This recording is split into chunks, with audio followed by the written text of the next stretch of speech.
Siunatkoon Herra sinua Sionista, niin sinä saat kaikkina elinpäivinä sinällä Jerusalemin onnellisena. Kunnia olkoon sinulle, meidän Jumalamme, kunnia sinulle. On toivo ja rakkaus, mutta suurin niistä on rakkaus. Ja elämää hallitseva kolminaisuus, yksi jumaluus ja herraus. Siunatkoon teitä, antakoon teille runsaasti elinpäiviä, hyviä lapsia, edistystä elämässä ja uskossa. Lahjoittakoon teille runsaasti kaikkea hyvää, mitä maan päällä on.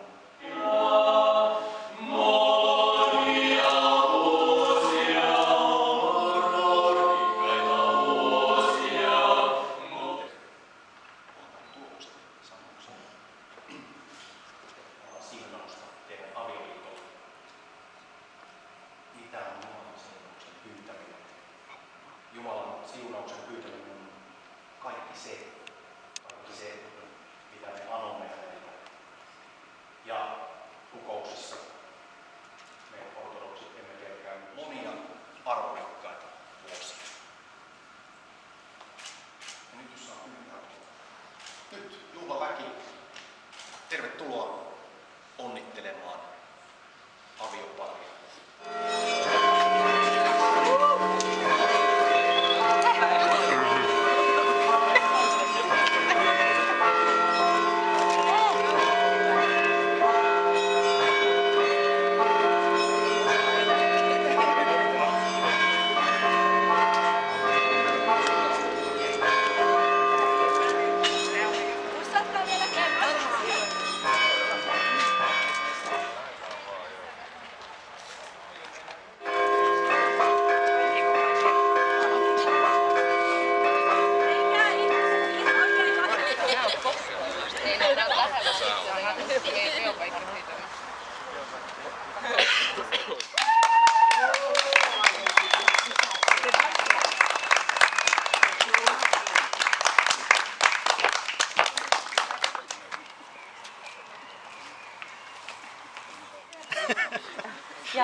Juhlakanssille juomista nyt tulossa. Jokainen voi ottaa siitä.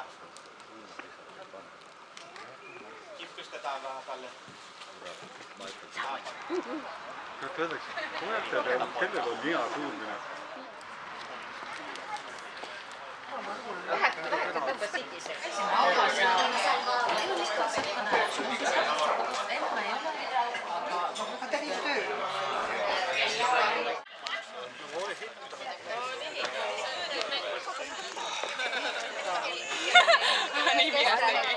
Ei ollut näin helppo.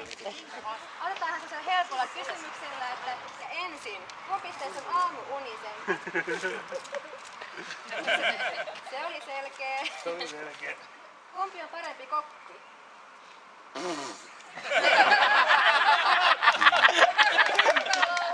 Kumpi teistä pussaa paremmin?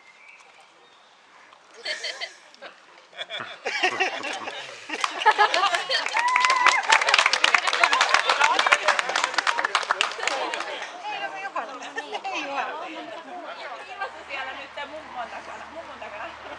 Noniin, nyt yritetään. Tsempatkaa tänne, kaikki katsoo. Mihin ne hymyt hyytyy? Kyllä te saatte hymyä.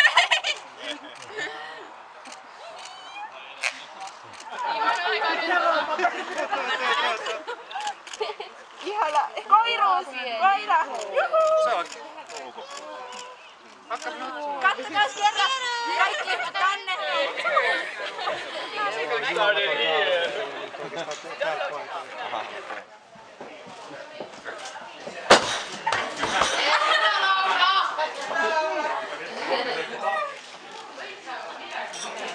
Voisi sulla jotain tuosta hienoa hilettä hiuksista musta.